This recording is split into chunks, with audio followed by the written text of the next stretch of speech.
Hello everyone, সকলে কেমন আছেন? আশা করছি সকলেই ভালো আছেন। আমিও ভালো আছি। তো বন্ধুরা, আজকে আমি একটা রেসিপির ভিডিও নিয়ে আপনাদের সামনে এলাম। তো বন্ধুরা, রেসিপিটি হচ্ছে পুঁইকুড়ি ও মাছের মাথা দিয়ে ঘন্ট রেসিপি।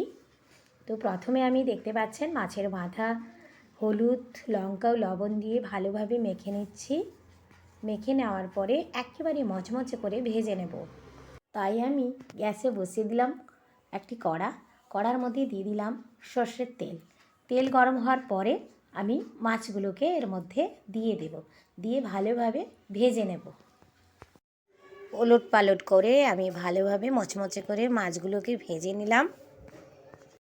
দেখুন বন্ধুরা, মাছের ভাজাগুলো আমার কমপ্লিট হয়ে গেল। আমি তুলে নিচ্ছি। তুলে নেওয়ার পরে আমি এই গরম তেলের মধ্যে দিয়ে দিলাম সামান্য পরিমাণ ফোড়ন, 5 ফোড়ন, যেটাকে আমরা সম্রা বলি, আর দিলাম অল্প একটু গোটা জিরে। এরপরে আমি দিয়ে দিলাম এর মধ্যে আদা রসুনের পেস্ট আর পেঁয়াজের পেস্ট, আর একটু তেল অ্যাড করে দিলাম, দিয়ে ভালোভাবে ভাজবো।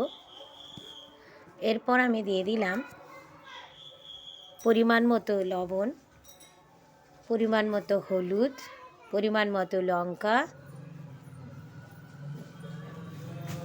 দিয়ে ভালোভাবে আমি এই মশলাগুলোকে কষে নেব। কষে একটু জলও দিয়ে দিলাম।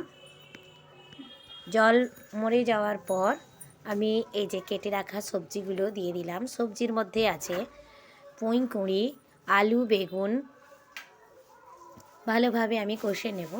কষে নেওয়ার পরে আমি ভেজে রাখা মাছের মাথা এর মধ্যে দিয়ে ভালোভাবে ভেঙে দিলাম। ভালোভাবে কষানোর পরে আমি এর মধ্যে দিয়ে দিলাম অল্প একটু জল, দিয়ে ঢাকনা ঢেকে আমি এই সবজিগুলো সেদ্ধ হওয়ার জন্য রেখে দেব। এই যে দেখতে পাচ্ছেন বন্ধুরা, তরকারিটি ফুটতে শুরু করেছে।